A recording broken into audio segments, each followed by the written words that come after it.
Bonjour et bienvenue sur Bouquet de Scrap. Je vous propose aujourd'hui de réaliser un porte-serviette.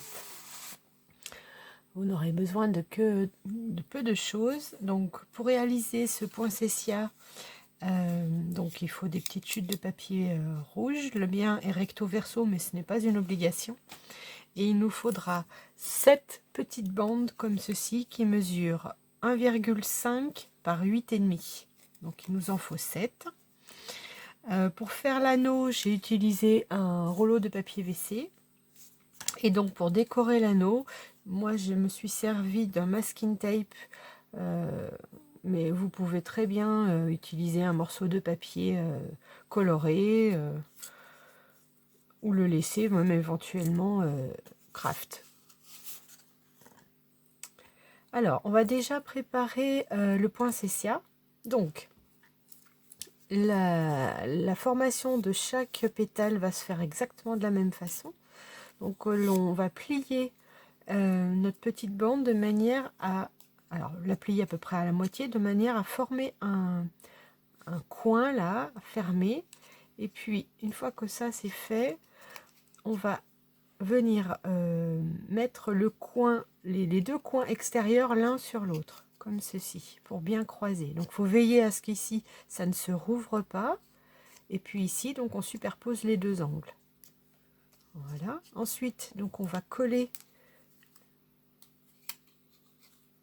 les deux papiers entre eux là qui se croisent, donc un petit point de colle ici, et puis moi j'en rajoute aussi le long ici pour bien fermer le cône.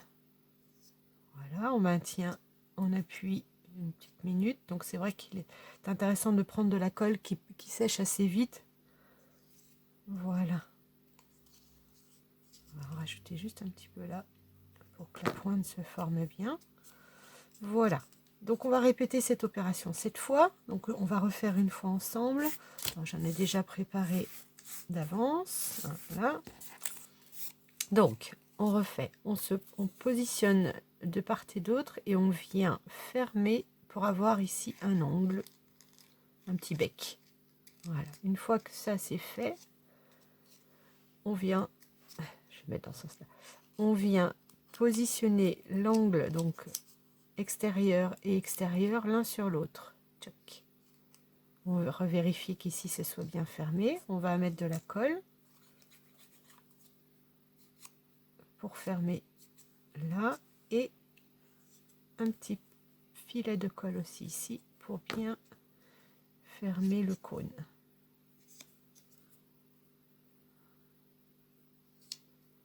Voilà. Donc une fois que nos 7 pétales sont formés, on va couper. Alors, en fait, on voit que le papier du dessous, là, fait un petit triangle. Donc on va suivre l'arête de ce côté, puis on retourne et on fait la même chose à ce niveau-là. On suit, ce qui nous donne quelque chose comme ça. Et on répète cette opération pour tous les... Donc, on suit la ligne ici, on retourne et on suit la ligne là.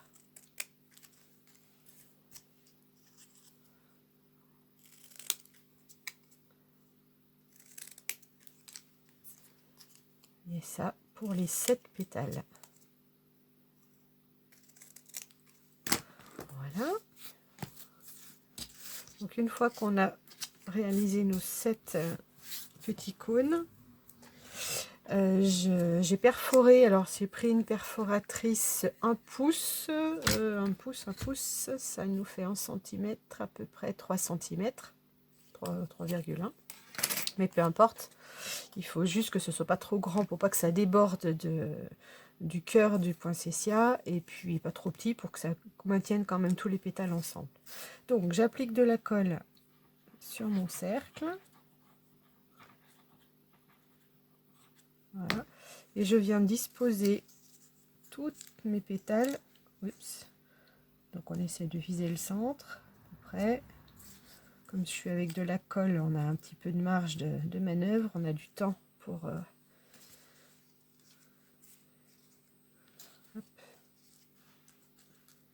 pour les replacer.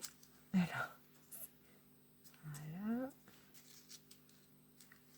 Faire attention que tout le monde soit à peu près à la même distance du centre.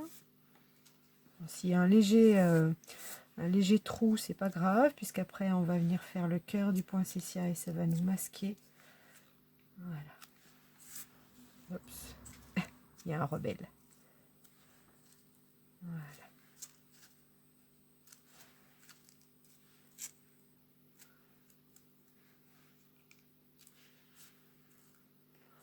Voilà. Éventuellement, avec un petit outil, on vient bien appuyer au centre pour être sûr que ça adhère sur toute la longueur du cône. Pas tout à fait droit. Donc ce qu'il faut veiller, c'est que effectivement chaque pétale soit bien à plat sur le triangle pour que voilà, pour qu'après on puisse avoir un aspect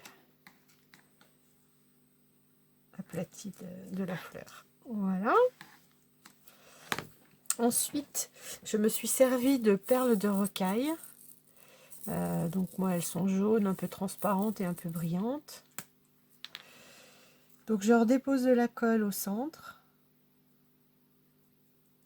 Un petit peu aussi sur les cônes. Et je viens déposer quelques...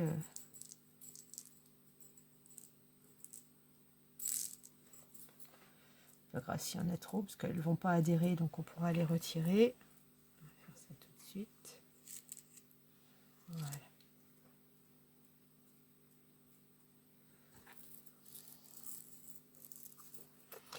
On laisse sécher tout ça et pendant ce temps, on va préparer donc notre papier toilette. Alors, mon masking tape mesure 1,5 cm de large. Donc moi, ce que je veux, c'est qu'on voit un tout petit peu du rebord. Donc je vais faire une bande un peu plus large.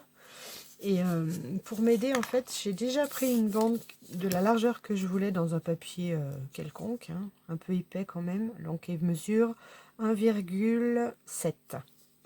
Et puis donc, pour pouvoir tracer au crayon sans me balader avec ma règle, je me sers en fait de ce papier-là comme guide. Donc, je le positionne tout autour. Je fais tenir pour l'instant avec des épingles. Et puis ensuite, je crayonne au bord.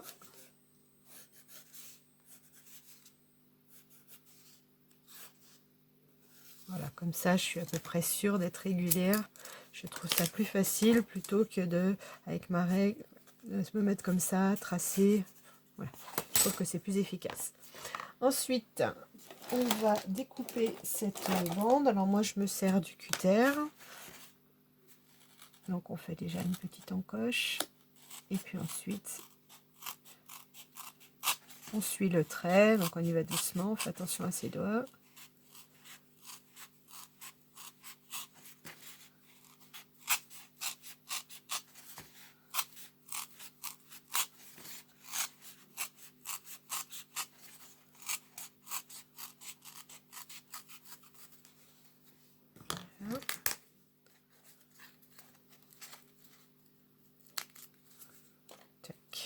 Alors,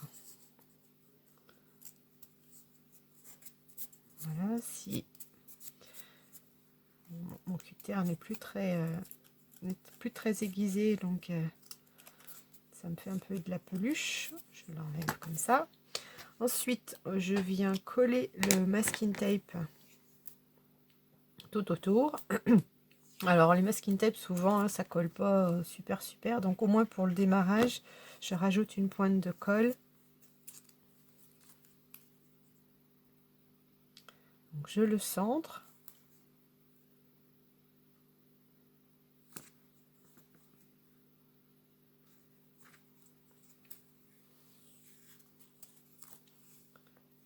Et je fais le tour en essayant de garder ma petite bordure de part et d'autre. Voilà, j'arrive au bout, je vais recouper. Tchac, et je remets un peu de colle pour la fin.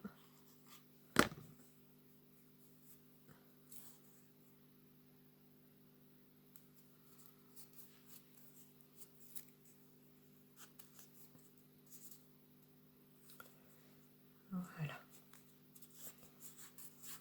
Sécuriser tout ça.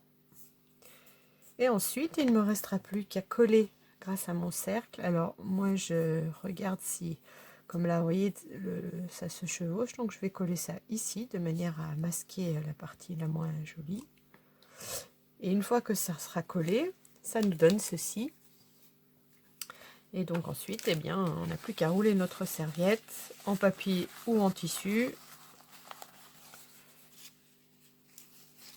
Et mettre le cercle autour.